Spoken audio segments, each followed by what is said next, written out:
పల్నాడు జిల్లా చిలకలూరుపేటలో ఎమ్మెల్యే పత్తిపాటి పుల్లారావు ఆధ్వర్యంలో నిర్వహిస్తున్న ఎడ్లబండ లాగుడు పోటీలు 6వ రోజుకు చేరుకున్నాయి. ఈ కార్యక్రమాన్ని కేంద్ర మంత్రి పెంపచాని చంద్రశేఖర్తో పాటు మంత్రి ఆనం రామనారాయణ రెడ్డి, ఎమ్మెల్యే భాష్యం ప్రవీణ్, పత్తిపాటి పుల్లారావు వీక్షించారు. మంత్రి నాలా లోకేష్ జన్మదినాన్ని పురస్కరించుకొని కేక్ కట్ చేశారు. ఈ సందర్భంగా నేతలు రైతుల ప్రాధాన్యత, పశు సంపద సంరక్షణపై కీలక సమావేశాలు నిర్వహించారు.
మాకండయ్యా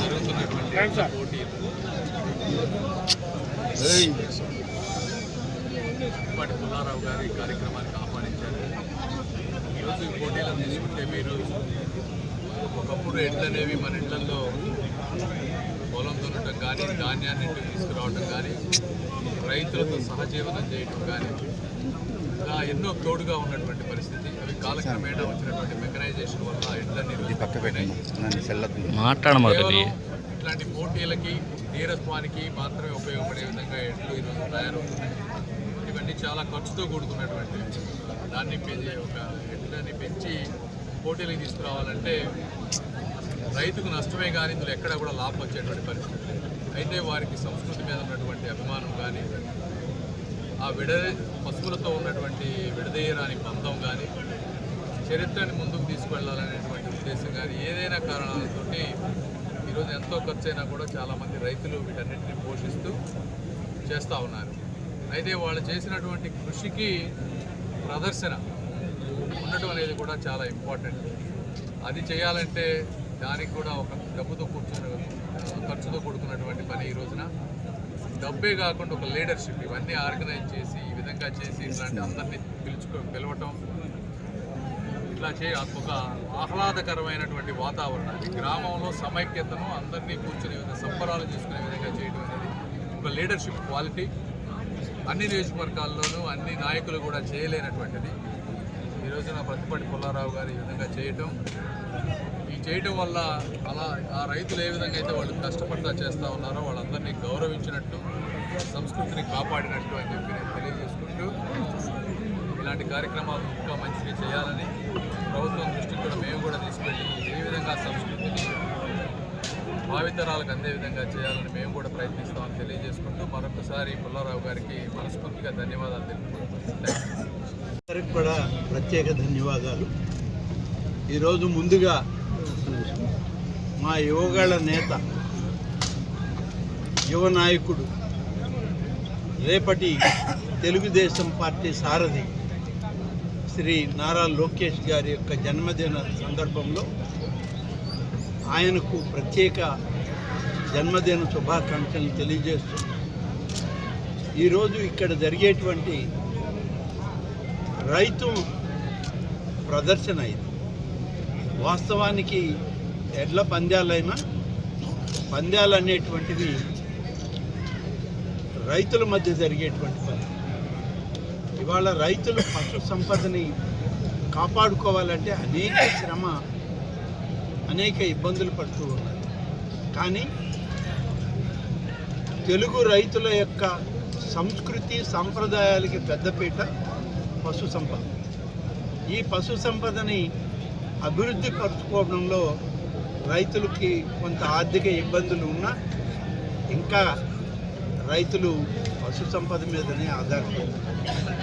అందులో ప్రధానమైనటువంటిది దుక్కి దున్నడం దగ్గర నుంచి పంటని ఇంటికి తెచ్చుకోవడం వరకు రైతుకు తోడుగా మమేకమై నడిచేది ఆ రైతు దగ్గర ఉన్నటువంటి ఈ ఎడ్ల పందాలు ఇక్కడ నిర్వహించడం అంటే ఇది ఒక మహత్తరమైనటువంటి పండుగ వాతావరణం.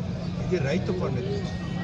ఈ నిర్వహణలో భాగస్వాములైనటువంటి అనేక మంది రైతాంగ సోదరులకు, నిర్వాహకులు, అలాగే వారందరికీ నాయకత్వం వహించి మాలాంటి వారందరికీ పశు సంపద ఇలా ఉంది ఈ రాష్ట్రంలో అని చూపించడానికి మమ్మల్ని అందరినీ ఇక్కడ ఆహ్వానించినటువంటి మా మిత్రుడు, సహచరుడు పత్తిపాటి పుల్లారావు గారికి ప్రత్యేకంగా నేను ధన్యవాదాలు తెలియజేస్తున్నాను. ఇవాళ చాలా దగ్గరలో పశు సంపద ఉన్నా దాన్ని కాపాడుకోవడం అనేటువంటిది ఇవాళ చాలా పెద్ద సమస్యగా తయారైంది. కానీ ఆంధ్రప్రదేశ్ రైతాంగాన్ని, రైతుల్ని ప్రోత్సహించేటువంటి ప్రభుత్వాన్ని మనం తప్పక గుర్తుంచుకోవాల్సిన అవసరం ఉంది. ప్రభుత్వానికి అన్ని రకాలుగా తోడుగా ఉండాల్సిన అవసరం ఉంది. వాళ్ళు ఎక్కడైనా చూసినా మెకనైజేషన్ అయిపోయింది. వ్యవసాయం అంతా కూడా ట్రాక్టర్లు వాటితోనే ఇవాళ జరుగుతుంది. కానీ ఇవాళ ఇంకా మన యొక్క సాంప్రదాయాన్ని కట్టుబడి రైతులు పశు సంపదని, ఈ ఎడ్లని పూజించడం, పెంచుకోవడం అని అంటే మనందరికీ ఎంతో సంతోషించదగిన విషయం. నేను ఇదే జిల్లాలో, అంటే ఇప్పుడు పల్నాడు జిల్లా కావచ్చు, కానీ గతంలో నేను ప్రకాశం, గుంటూరు జిల్లాల్లో జరిగిన ఎడ్ల పోటీలకి గతంలో కూడా నేను సార్లు ఉమ్మడి ఆంధ్రప్రదేశ్లో రావడం జరిగింది. ఈరోజు ఇక్కడ మళ్ళీ పత్తిపాటి పుల్లారావు గారి నాయకత్వంలో జరిగే ఈ కార్యక్రమంలో నేను రావడం, మరి నాకు ఈరోజు పెద్దలు పెమ్మసాని గారిని కలిసేటువంటి అవకాశం, ఈ పండుగలో వారిని కూడా పక్కన కూర్చొని చూసేటువంటి అవకాశం కలగడం మా అందరికీ చాలా సంతోషంగా ఉంది. పెమ్మసాని గారు ఇవాళ కేంద్ర మంత్రిగా, రాష్ట్రంలో తెలుగుదేశం పార్టీకి అగ్రనాయకత్వంలో ఉన్నటువంటి వ్యక్తిగా వాళ్ళు అన్ని రకాలుగా రాష్ట్రానికి సహకరిస్తూ ఉన్నారు. రాష్ట్ర ప్రభుత్వానికి తోడుగా మన ముఖ్యమంత్రి గారికి అండగా ఉండి ఈరోజు ప్రభుత్వాన్ని నడపడంలో, ఇది రైతు పక్షపాత ప్రభుత్వం అని చెప్పడంలో ఎలాంటి ఇబ్బంది లేదు, ఎలాంటి అనుమానం లేదు. ప్రతి నిత్యం మేము చేసేది కూడా రైతు యొక్క ప్రయోజనాల కోసం ఆంధ్రప్రదేశ్ ప్రభుత్వం పెద్ద ఎత్తున కృషి చేయాలి, రైతులకు తోడుగా నిలవాలి అనేటువంటి దానిలోనే ఇవాళ అనేక మార్పులు చేశారు. మార్పుల్లో వరి పండించేటువంటి రైతాంగాన్ని అంతా కూడా గడిచిన సంవత్సరాల నుంచి చూస్తున్నారు. గతంలో ధాన్యం దోల్తే 3 మాసాలు 6 మాసాలు పట్టేది. ఇవాళ కనీసం 24 గంటల నుంచి 48 గంటల లోపల రైతుకి ధాన్యం డబ్బు ప్రభుత్వం నుంచి విడుదల చేసే కార్యక్రమం మొదలుపెట్టింది చంద్రబాబు నాయుడు గారి నాయకత్వం. పివిఎస్ సర్పంచ్ పావులూరు వీరస్వామి చౌదరి గారు, ఇంత పెద్ద ఎత్తున ఈరోజు ఇక్కడ పల్లికురం మండలం చేయడానికి ప్రకాశం జిల్లా వారి జత ప్రదర్శనిస్తున్నాయి. మా ప్రవీణ్ ఉండడం ఇక్కడ అందరం కలిసి ఈ కార్యక్రమంలో పాల్గొంటున్నాను. ముందు రోజుల్లో కూడా చాలామంది పెద్దలందరూ మిత్రులందరూ వచ్చారు. నేను రోజు పుల్లారావు గారితో మాట్లాడుతుంటే ఫోటోలు పంపించేవాళ్ళు. ఇవే రాలేదు, అందరూ వచ్చారు. కాబట్టి ఇవాళ ఎట్లయినా రావాలి, ఈ పోటీల్లో పాల్గొనాలి, ఈ అందరి ఆనందంలో నేను కూడా ఉండాలని చెప్పి రావడం జరిగింది. చాలా సంతోషం. ప్రతి ఒక్కరికి కూడా నిర్వాహకులకు ప్రత్యేకంగా ధన్యవాదాలు తెలియజేస్తూ, ఇలాంటి కార్యక్రమాలు పోటీలు మరి ఎంత ఖర్చు అయినా సరే ప్రభుత్వం కూడా సహకరించింది. రాబోయే రోజుల్లో తప్పకుండా తప్పనిసరిగా అన్నట్లు ముఖ్యమంత్రి చంద్రబాబు నాయుడు గారితో కూడా మాట్లాడి రైతుల పావులూరు వీరస్వామి చౌదరి గారు, చేసే ఏర్పాటు పల్లికురం మండలం బాపట్ల ప్రకాశం జిల్లా వారి జత ప్రదర్శనలో ఉన్నారు. ఈ వీడియో మీకు నచ్చినట్లయితే లైక్ కొట్టి షేర్ చేసి మా వైకే టీవీ ఛానల్ని సబ్స్క్రైబ్ చేయండి.